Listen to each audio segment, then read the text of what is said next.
देखिए, लोहे की बनी चीजों को अगर खुले में छोड़ दिया जाता है तो एक आध हफ्ते में ही उनमें जंग लग जाती है, लेकिन भाई हम अपने घरों में जो स्टेनलेस स्टील के बर्तन यूज करते हैं उन पर तो कभी जंग नहीं लगती है। और ऐसे बर्तन आप व्यू प्रोडक्ट पर क्लिक करके देख भी सकते हैं। तो अब सवाल आता है कि आखिर स्टेनलेस स्टील के बर्तनों में जंग लगती क्यों नहीं है? अरे शिक्षा भैया, ये बर्तन कोई आयरन के थोड़ी बने होते हैं जो जंग लग जाएगी। स्टील तो अलग मेटल होती है। अब स्टील में थोड़ी ना आयरन होता है जो उसमें भी जंग लग जाएगी। अरे नहीं धनिया, स्टील भी आयरन से ही बनी होती है और स्टेनलेस स्टील में 70 to 75% आयरन ही होता है, फिर भी स्टील में जंग नहीं लगती है। अब ऐसा होता क्यों है बताएंगे आपको इस वीडियो में, इसीलिए हमारे चैनल को फॉलो और सब्सक्राइब कर लीजिए। देखिए, ऑक्सीजन और मॉइस्चर की प्रेजेंस में आयरन हो जाता है ऑक्सीडाइज, जिसकी वजह से इसके ऊपर आयरन ऑक्साइड की एक लेयर बन जाती है और इसी लेयर को हम बोलते हैं रस्ट या जंग। अब स्टेनलेस स्टील में आयरन के साथ 15 से 20% तक क्रोमियम भी मिलाया जाता है, जो ऑक्सीजन के कांटेक्ट में आते ही आयरन से पहले ऑक्सीडाइज हो जाता है और क्रोमियम ऑक्साइड की एक ट्रांसपेरेंट प्रोटेक्टिव लेयर बना लेता है, जिसकी वजह से स्टेनलेस स्टील का आयरन ऑक्सीडाइज नहीं हो पाता और जंग नहीं लगती।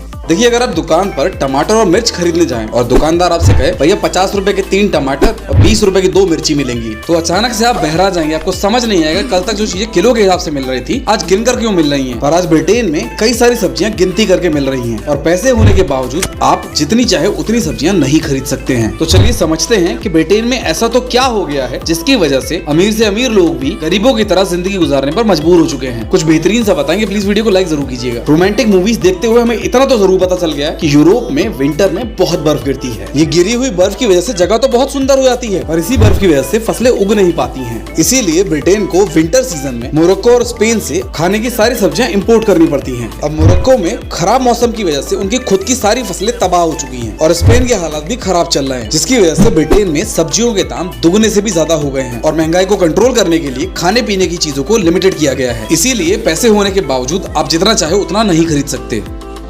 भाई साहब, सबका सपना होता है कि जब वो अपनी बारात लेकर जाएं तो एंट्री इतनी धांसू हो कि बस हर कोई देखता ही रह जाए। इसीलिए आजकल बहुत सारे लोग अपनी बारात में घोड़ी पर बैठने की जगह महंगी महंगी गाड़ियों में जाते हैं, लेकिन कुछ लोग ज्यादा ही भोकाली होते हैं। वो अपनी शादी में घोड़ी या महंगी कार नहीं बल्कि सीधा हेलीकॉप्टर ही लेके चले जाते हैं भाई। तो अब सवाल ये आता है कि अगर कल आपको अपनी शादी के लिए हेलीकॉप्टर बुक कराने का मन कराए तो आपको कितना रुपया खर्चा करना पड़ेगा। बड़ी इंटरेस्टिंग जानकारी देंगे आपको इस वीडियो में, इसीलिए हमारे चैनल को फॉलो और सब्सक्राइब कर लीजिए। जब आप हेलीकॉप्टर बुक कराते हैं तो हेलीकॉप्टर दिन के हिसाब से नहीं बल्कि घंटों के हिसाब से बुक किया जाता है, इसीलिए इसका चार्ज भी हर घंटे के हिसाब से ही वसूला जाता है। हेलीकॉप्टर का साइज और फीचर्स बढ़ते ही उसका रेंट बढ़ता जाता है। जिस हेलीकॉप्टर में पायलट के अलावा जनरली 2 से 3 लोग बैठ सकते हैं, उसको 1 घंटे के लिए बुक कराने के लिए लगभग 50 से 60 हजार रुपए का खर्चा आता है। और जिस हेलीकॉप्टर में पायलट के अलावा 6 से 7 लोग बैठ सकते हैं, उसको 1 घंटे के लिए बुक कराने में 3.5 से 4 लाख रुपए का खर्चा आता है। क्या आप अपनी शादी में हेलीकॉप्टर से जाना चाहेंगे? कमेंट्स में बताइए।